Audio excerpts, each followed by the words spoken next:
Welcome to Ramya's creation. இன்றைக்கி நம்மளோட சேனலில் ஒரு டேஸ்டான கேரட் அல்வா ஈஸியாக எப்படி செய்கிறதுன்னு பார்க்கலாம். அதுக்கு முன்னாடி நம்ம சேனலை சப்ஸ்கிரைப் பண்ணாதவங்க சப்ஸ்கிரைப் பண்ணிக்கோங்க. அப்படியே ஒரு லைக் பண்ணி உங்கள் ஃபேமிலி அண்ட் ஃப்ரெண்ட்ஸோடு இந்த வீடியோவை ஷேர் பண்ணுங்கள். இப்போ வாங்க கேரட் அல்வா எப்படி செய்கிறதுன்னு பார்க்கலாம்.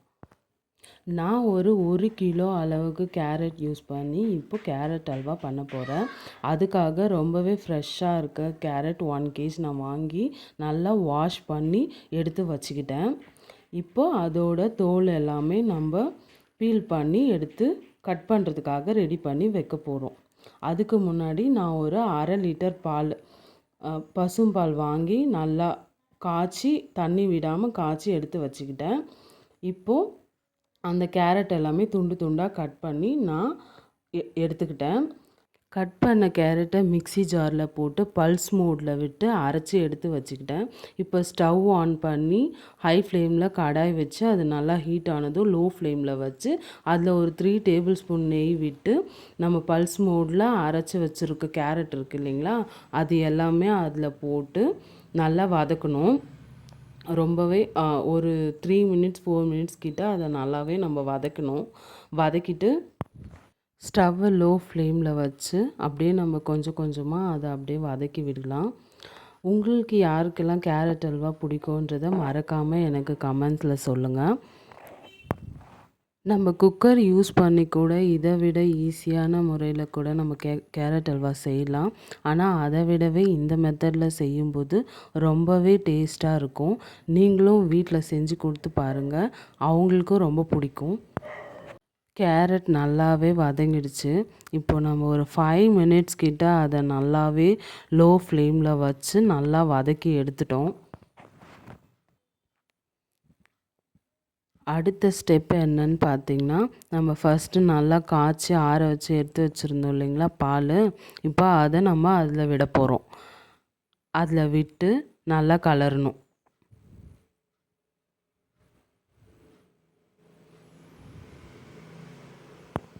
ஸ்டவ்வை நல்லா ஹை ஃப்ளேமில் வச்சு பாலை விட்டு நல்லா கலரி விடணும். நல்லா கலரணும். ஒரு 2 or 3 மினிட்ஸ் கிட்ட ஹை ஃப்ளேமில் வச்சு நல்லா கலரி அப்புறம் அது மேலே ஒரு தட்டை போட்டு நம்ம அப்படியே மூடி விட்டுறணும். இப்போ அந்த பால்லையே அந்த கேரட் நல்லா குக் ஆகும். கேரட் பால் எல்லாத்தையும் அப்படியே அப்சர்வ் பண்ணி அந்த பால்லே நல்லா குக் ஆகிடும். அது அப்பப்போ எடுத்து ஒரு 2 வாட்டி அதை நல்லா மூடி எடுத்து கிளறி விட்டு மறுபடியும் நம்ம அது மேலே தட்டை போட்டு மூடி வைக்கணும். இப்படி ஒரு 10 மினிட்ஸ் மூடி வச்சா போதும். இப்போ நல்லாவே வெந்துருச்சு.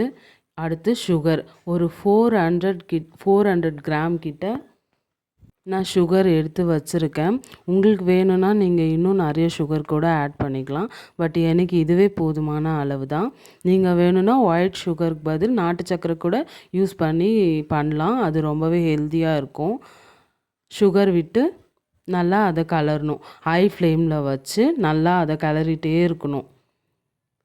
இப்போது கேரட் அல்வா இன்னுமே கொஞ்சம் வாட்டரியாக மாறிடும். ஏன்னா சுகர் மெல்ட் ஆகும்போது கொஞ்சம் வாட்டரியாக இருக்கிற மாதிரி நமக்கு ஃபீல் ஆகும். நம்ம பக்கத்துலேயே இருந்து ஹை ஃப்ளேமில் வச்சு நல்லா கலரிட்டே இருந்தோன்னா அப்புறம் அந்த தண்ணியெல்லாம் அப்படியே அப்சர்வ் ஆகி நமக்கு நல்லா ஒரு திக் கன்சிஸ்டன்சியில் கிடச்சிரும்.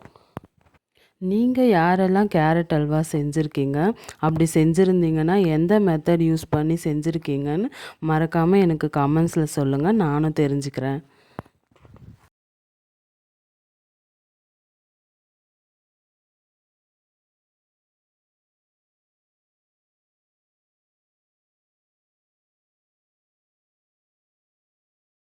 ஒரு 100 கிராம் கிட்ட நான் நெய் எடுத்து வச்சுருக்கேன்.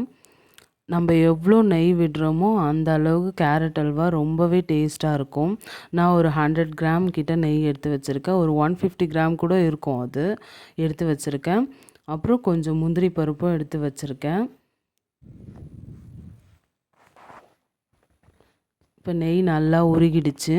அதில் நம்ம எடுத்து வச்சுருந்த முந்திரி பருப்பை போட்டு கொஞ்சம் லோ ஃப்ளேமில் வச்சு முந்திரியை நல்லா வறுத்து எடுத்துக்கலாம்.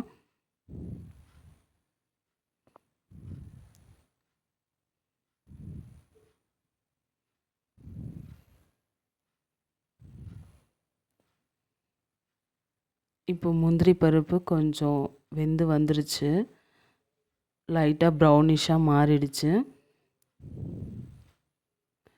இப்போ அதை நம்ம அப்படியே எடுத்து நம்ம செஞ்சு வச்சுருக்க கேரட் அல்வாவில் இப்போ அதை அப்படியே கொட்டிக்கலாம். அவ்வளோதான், கேரட் அல்வா முடிஞ்சிருச்சு. இப்போ அதில் கொட்டி நல்லா கிளறி நம்ம சர்வ் பண்ண வேண்டியது தான். நெய் விட்டு கிளற சொல்ல ஸ்டவ்வை ஆஃப் பண்ணக்கூடாது. ஸ்டவ் லைட்டாக லோ ஃப்ளேமில் வச்சு நெய் விட்டு நம்ம ஒரு 2 மினிட்ஸ் கிட்ட அப்படியே அதை கிளறணும். அப்போ தான் அதோட டேஸ்ட் இன்னுமே ரொம்பவே நல்லாயிருக்கும். கிளறினதும் நமக்கு கேரட் அல்வா ரெடி ஆயிடுச்சு.